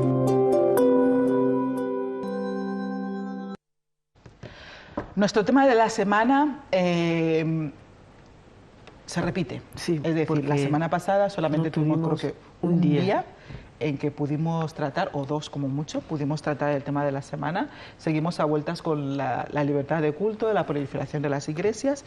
Y hoy, pues, Antonia ha considerado oportuno que debemos analizar el papel, o sea, la cuestión de género dentro de las iglesias en general y de las religiones también en general, ¿no?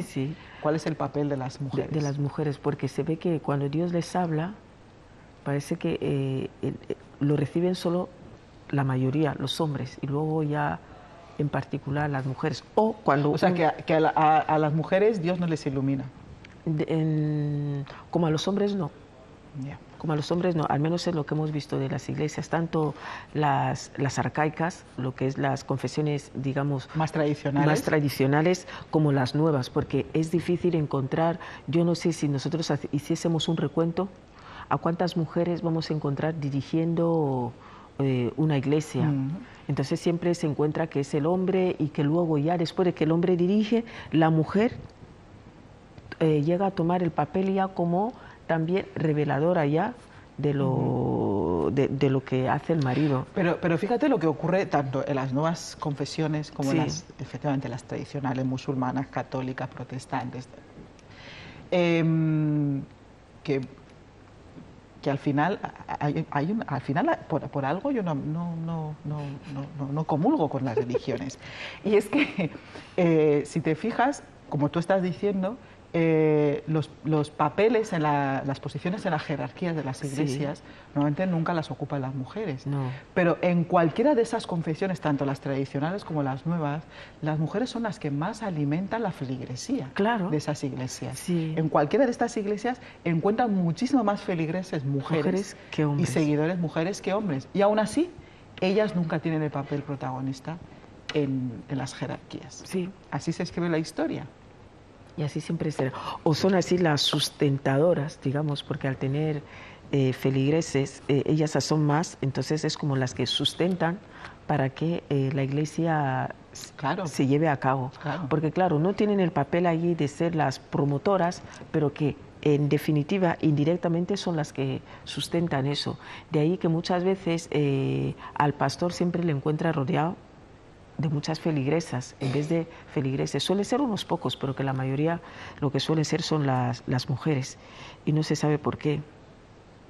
No se sabe por qué las jerarquías, pero lo importante de esto, y a veces yo no sé si porque al juntarse un pastor con una mujer, indirectamente ya viene a ser iluminada.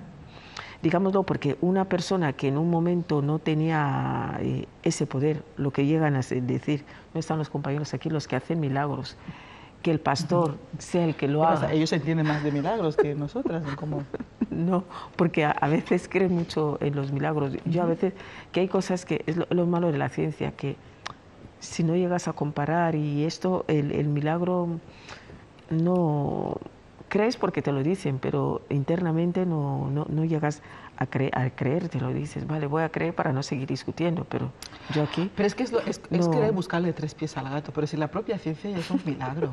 Vamos a ver, te quiero decir que haya una persona capaz de, con la caída de una manzana, elaborar una teoría sobre la gravedad, eso ya es un milagro. Pues, ¿qué más milagros necesitamos en la vida? O sea, que alguien sea capaz de abrir a alguien a corazón abierto, quitarle el corazón, ponerlo a un lado de la mesa, arreglar lo que haya que arreglar, o coger otro diferente y colocárselo, hacer así, tac, y que empiece otra vez a funcionar, eso ya es un milagro. ¿Qué más milagros hace falta? Pero bueno, cada uno... Sí, porque ellos porque tocan.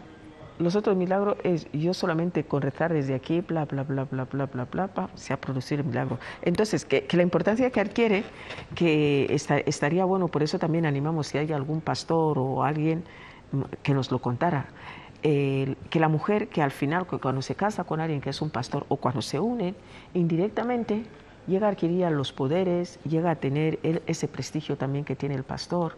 Entonces, de ahí la suma importancia que uno dice. Entonces, y si una mujer empezara y estuviese casado, ¿sería lo mismo? El hombre va a adquirir las mismas virtudes. ¿Pero qué quieres decir? Si la mujer fuera la pastora. Pastora, sí. Porque hay, en una iglesia sí vi donde sí, que la había mujer una era mujer pastora. Sí, y que si la mujer fuese pastora, implicaría que tiene que estar casado y que luego el hombre adquiriese las mismas cualidades. No lo sé. Entonces, que es un tema que queda ahí, que no se sabe si las cualidades se adquieren o nacen con ellas y que luego ya después, y que Dios les crea y luego el mundo les... Hombre, lo que sí que está claro, que yo no sé si es por una está claro, o sea, es palpable, las cifras son las que son. Yo no sé si es por una cuestión de educación o lo que sea, o la transmisión de las tradiciones, pero lo que está claro es que las mujeres de alguna manera son como mucho más vulnerables, digámoslo así, y no hablo solamente de vulnerabilidad en el sentido negativo, sino vulnerables, como son más permeables a los mensajes religiosos de cualquiera, cada una la que elija, y las mujeres son mucho más permeables. Entonces, a las mujeres es mucho más fácil convencerlas de alguna manera de que, no ya por estar cerca, por casarse, sino cuanto más cerca, pero esto ocurría tradicionalmente en los pueblos, cuando la autoridad de los pueblos antes eran el alcalde y el cura y el maestro, las mujeres, obviamente, cuanto más cerca estuvieran del cura, del pueblo, se sentían como más bendecidas, aunque no, obviamente con el cura no se podían casar. Pues ahora pasa con los pastores, cuanto más cerca. Hombre, y alguna de ellas, imagino, oye, cuánto más cerca puedes estar de una persona que si te casas con ella. Entonces ya, si tienes la suerte de ser la elegida, pues más todavía. Y entonces siempre están como dices tú, como... Porque sí, porque son ellas las que sostienen estas iglesias. La mitad de estas iglesias, si las mujeres se fueran en bloque, se caerían se caerían, no existirían. Sí, eso sí es verdad. Si las mujeres hiciesen eso de decir, hoy decidimos mujeres no seguir siendo feligreses, se caen las iglesias. Y la mayoría, y todas, participan en todo. Las colaboradoras, las que ayudan a no sé qué y todo. Sí, sí. Entonces, las que limpian, las que cocinan. Vamos, lo que viene siendo una mujer de toda la vida. Es así. Es que al final no salimos del papel vuestro. Lo que viene siendo una mujer de toda la vida. Limpiar, cocinar. Sí, las que tienen que acudir al pastor. Y yo digo, claro, y en este caso, tiene que ser normal que sean las feligreses los que hagan ese trabajo, o el pastor se tiene que buscar una persona aparte para que haga ese trabajo. O ellas mismas se ofrecen, no lo sé, el papel. Bueno, pues yo imagino que se ofrecerán, pero también, pero es que todo influye. Vamos a ver, es tu guía espiritual. Y el tiempo libre. Es tu guía espiritual, con lo cual, ¿cómo no vas a hacer cosas por tu guía espiritual? ¿Cómo no vas a hacer lo que te... No sé si recuerdas el caso de una señora que no... tú todavía no estabas aquí. Una de las señoras que vino una vez invitamos a 2 o 3 pastores y con ellos y venía una señora que era seguidora o ex feligresa de una de estas iglesias y venía a denunciar que su antiguo pastor, le había estafado.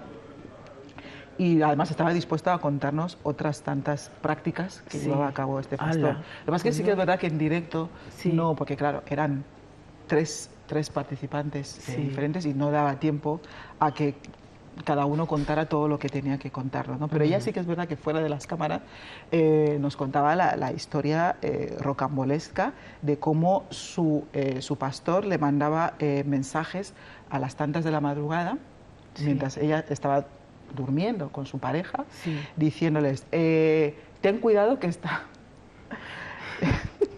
que estás con el demonio. No, ten cuidado que está tu suegra durmiendo con vosotros. Entonces la señora miraba y ya solamente veía en la cama que estaban ella y su pareja.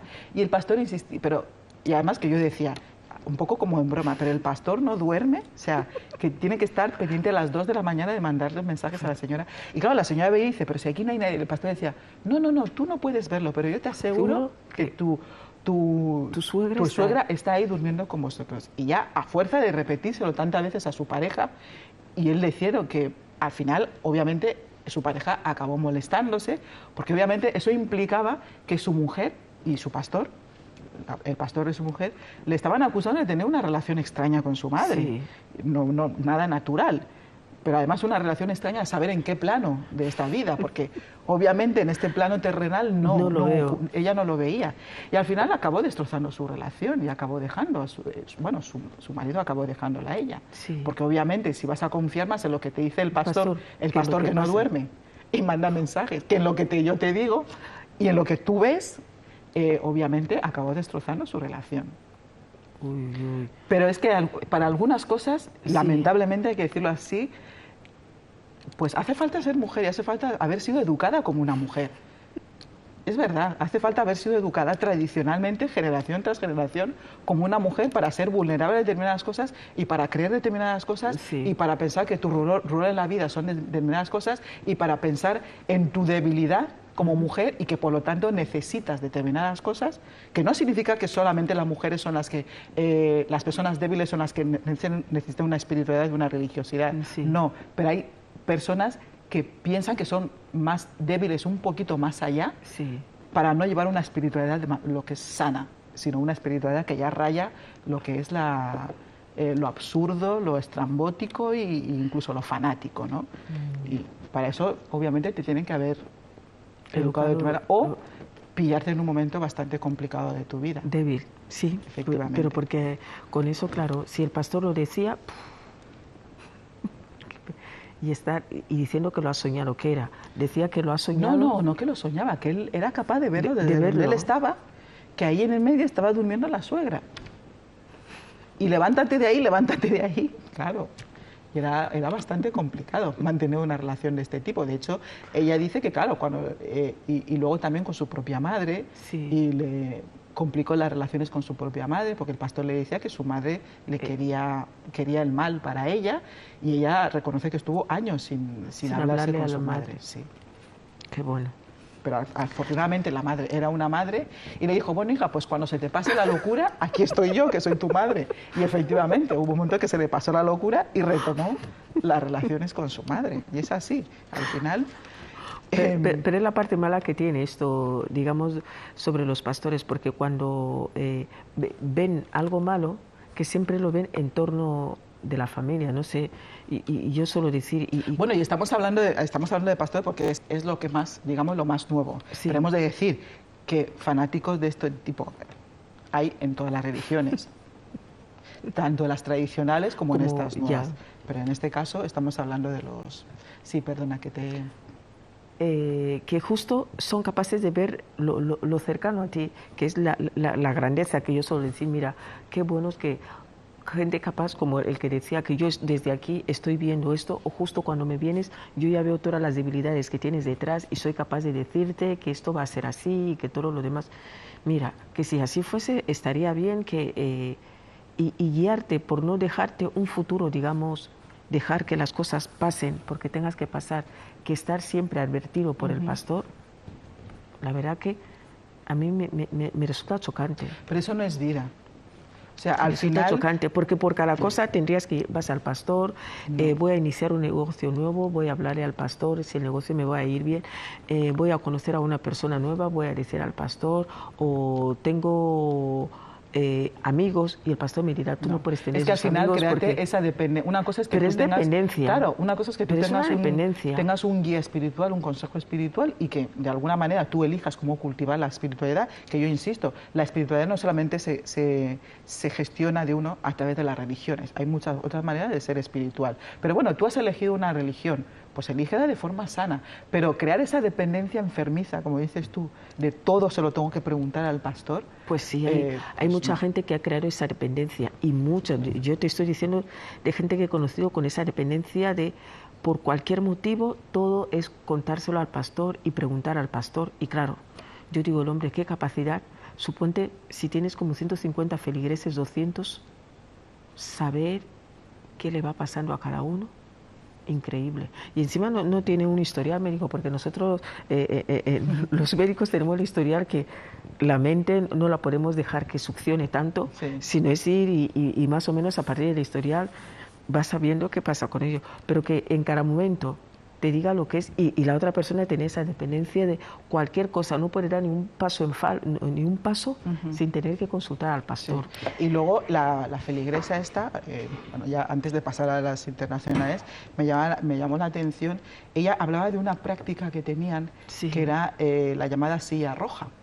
Anda. Y es cuando alguno de los feligreses, el pastor consideraba que había cometido alguna falta dentro de la iglesia, bueno, dentro de la iglesia no físicamente, sino perteneciendo a la iglesia en su vida, lo que sea, se le sentaba en una silla aparte dentro de la sala de culto, durante, no sé, una semana, durante cuánto tiempo, yendo todos los días, o sea, que todos los días que iba al culto se sentaba en esa silla, y el resto de los feligreses tenían que pasar por esa silla increpándole, insultándole, humillándole, como castigo, sí, como penitencia.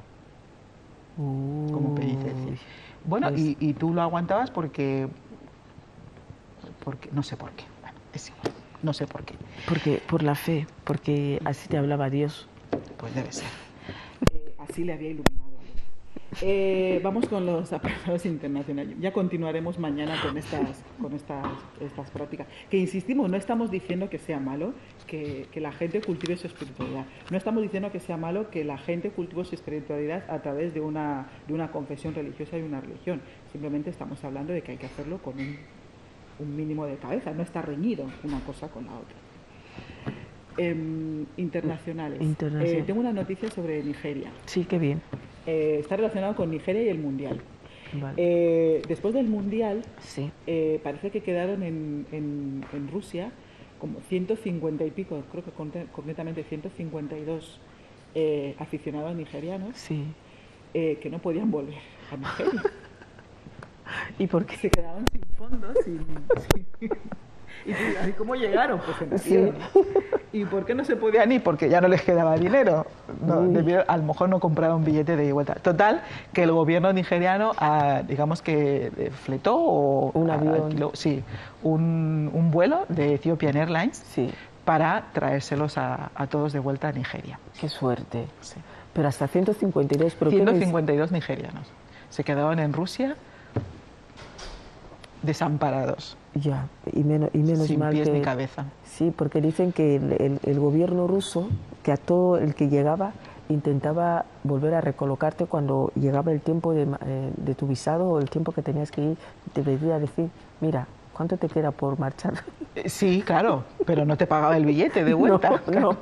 Te podía decir, oye, que tú ya no tienes que estar aquí, porque ha vencido tu visado. Pero si no te compra el billete de vuelta, ahí no hay nada que hacer. No hay nada que hacer. Así que... sí. Las malas noticias, que siempre en el mundo cuando pasa una noticia es por esto, que a mí me resultó de Canadá, de Toronto, lo que ha pasado esta mañana, que ha habido ya 2 fallecidos y 13 muertos por 2 fallecidos y 13 heridos. 13 heridos, sí. 2 fallecidos y 13 heridos. Y que claro, era una ciudad que aunque digamos es de las norteamericanas, pero que siempre no te llevaba eso, que la gente salía a dar tiros por ahí y que luego causaba tanto esto. Y yo digo, pues parece que es como una cosa que se está contagiando, una enfermedad que poco a poco, no sé si en algún momento tenía yo siempre quiero creer en una enfermedad mental que luego ya llega, porque claro, fue un niño que dice que empezó con la madre, me parece, con la madre y una hermana, y que luego salió, ¿sí? Sí, y reclutó a la gente ahí y empezó a disparar. Y al final nada, que les tuvo como rehenes. Fíjate. Ya después, pues como aquel de California, que primero disparó a su abuela, también es de fin de semana. Sí. Primero disparó a su abuela, se llevó como rehén a su novia a un supermercado y después de no sé cuántas horas atrincherado, al final disparó a la novia. Sí, sí. Pues nada. Esto de las armas... Sí, mientras sigamos vendiendo armas como chucherías, sí, en las tiendas, pues esto es lo que hay. Hay se ha desatado una polémica en Internet, en las redes sociales, que hay un famoso humorista de origen es sudafricano, pero afincado en los Estados Unidos, Trevor Noah. Buenísimo, el Noah es buenísimo. Pero parece que esta vez se ha metido en un lío, se ha metido en un debate mediático con Francia, concretamente con el embajador francés en Estados Unidos, porque Trevor Noah se le ocurrió hacer la broma que por otra parte se está haciendo en todo el mundo. La ha hecho Maduro, nosotros aquí alguno también lo ha comentado alguna vez. He visto incluso en foros africanos, en algún vídeo estos graciosos por WhatsApp, diciendo la Unión Africana ganando el Mundial y no sé qué, ¿no? Entonces se le ocurrió a él también hacer un comentario sobre que al final el Mundial de Francia lo ha ganado África. África, sí. que 23, pues porque 15 de los 23 seleccionados son de origen africano, aunque realmente solamente 2 de ellos han nacido en África y luego se han trasladado a Francia, pero el resto, los otros 13 son nacidos en Francia, pero de padres africanos. Y entonces, pues con esta broma y tal, le ha respondido el embajador francés en los Estados Unidos, y además la ha respondido de forma bastante dura, increpándole, diciendo que, bueno, que en Francia, al revés que al contrario que en los Estados Unidos, donde a los ciudadanos, digamos, se los nombra, se los distingue por su origen, sea afroamericano, asiático-americano, italoamericano, etcétera. En Francia esto no se hace así, que uno, si es francés y no se menciona cuál es su origen. Ahí está el debate. Hay una respuesta de Noa, pero que yo todavía no la he leído. Voy a intentar a ver si mañana puedo comentártela. Sí, y hablando sobre eso... Yo creo que aquí al final... En los medios también, a mí me llegó, no sé si es verdad, que decían de un periodista que también contestó a esa misma pregunta sobre esto, pero claro, y le decían, no, pero todo lo que se ha dispuesto para que esa selección ganase, si los diesen a los africanos a administrar, pues pasaría esto, pasaría lo otro. Es otro punto de vista. Pasaría esto, pasaría lo otro, y todo no llegaría al porque mundial. Muchas veces, claro, porque no todo es el mundial, no todo es jugar, hay que entrenar y hay que tener unas condiciones de vida y unas condiciones de físicas. Los masajistas que llevarían, ¿quiénes serían los masajistas? ¿Quiénes serían el cocinero, que sería una persona sin, digamos, una profesionalidad, pero se le coge porque es primo de hermano de o cuñado, o que tendría alguna afinidad, que realmente no harían con todo lo que... Y que, claro, pasaría lo mismo, que, claro, dejan unos fondos y uno primero se lleva el 50%, lo mete en su hucha y luego ya con el resto... Hombre, yo sinceramente, yo creo que conociendo todo el mundo a Trevor Noah, que al fin y al cabo hace humor, sinceramente, desde mi punto de vista, el embajador francés, en este caso, yo creo que ha perdido una gran oportunidad de restarle importancia al asunto. Yo creo que a un humorista, en este caso, sobre todo, insisto, cuando todo el mundo, obviamente, hace la broma, pero porque llama la atención, simplemente. Yo creo que nadie a estas alturas pone en duda que estos chicos sean franceses, pero bueno, la broma está ahí y yo creo que tampoco tenía que haber contestado. Y luego, también hay una cosa que hay que decir. Una cosa es cómo se denominan las personas, cómo se les nombren, y que sean franceses o no, la nacionalidad que tengan, y otra cosa es, bueno, el trato y los derechos que tengan. Si tanto los asiático-americanos como los franceses, aunque sean de origen africano, tienen los mismos derechos, al final eso es lo que importa, ¿no? Y cómo se les trate. Y ya está. Al final, luego ya cada uno con su conciencia y que ya cada uno decide cómo trata a las personas. Dicho esto, nosotros, esto es lo que ha dado de sí el lunes. Antonio y yo hemos estado con ustedes para mañana. Mañana regresamos a la vigilancia. Gracias por haber estado ahí, un lunes más, un día más.